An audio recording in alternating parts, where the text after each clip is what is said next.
Now, his name is Ken Ham. Right now, in this article, he tells how it is that the Shroud of Turin could not be real. Now, here's the problem. Let's say that the Shroud of Turin is not real and that people are being misled to believe that it is real for some end times event. I mean, I don't know how it could be used for that. Maybe the person who's going to be the Antichrist might fit the exact image of the Shroud of Turin. I don't really know, but there are many skeptics who believe the Shroud of Turin will definitely be used for some sort of end times event. Take this article here. According to the Bible, it's not shrouded in mystery at all. It says one of the sidebar stories to the Winter Olympics in Torino, Italy, and this is from 2006, by the way, but the Shroud of Turin is kind of a timeless news piece. There has not been anything overly new that I'm aware of, but it said is the famous relic, the Shroud of Turin, which is stored in a cathedral in this northern Italian city. One of the sidebar stories to the Winter Olympics in Torino, also known as Turin, Italy, is the famous relic, the Shroud of Turin, which is stored in a cathedral in this northern Italian city. The 14-foot-long linen cloth is claimed to be the shroud that was used to wrap the body of Jesus Christ after his death on the cross. It contains the image of a thin, bearded man. While scholars go back and forth about the reliability of carbon dating testing that might offer a date for the shroud and determine its authenticity, the most serious argument against the cloth's genuineness comes from the most reliable of sources, the Bible.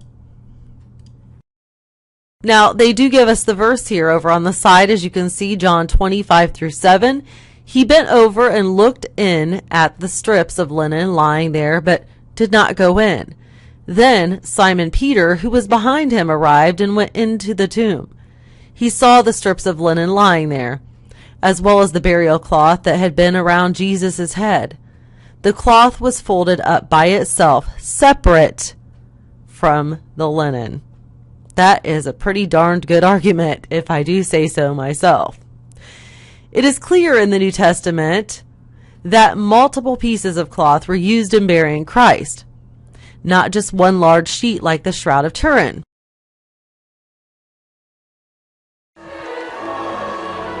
The mistreatment of migrants escaping war and injustice makes one cry. The words of Pope Francis as he visits the Italian city of Turin. He's also prayed in front of an icon which some Christians believe is Jesus' burial cloth. The Pope made reference to the Shroud of Turin as he addressed a 1,000-strong mass. The shroud should spur people to reflect not only on the face and the broken body of Jesus, he says, but at the same time on the face of every suffering and unjustly persecuted person. The Church has not taken an official position on the shroud, saying the mysterious cloth is at least a powerful reminder of Jesus' suffering. It's usually kept locked out of sight. This is only the third time it's been on display in 17 years. Francis has also spoken to workers and the unemployed during his visit and urged help for those experiencing poverty. It's bound with linen strips, plural, not wrapped or cloaked with a single cloth. Lest there be any doubt about singular versus plural cloths, John 27 declares that there was a piece of cloth wrapped around Christ's head.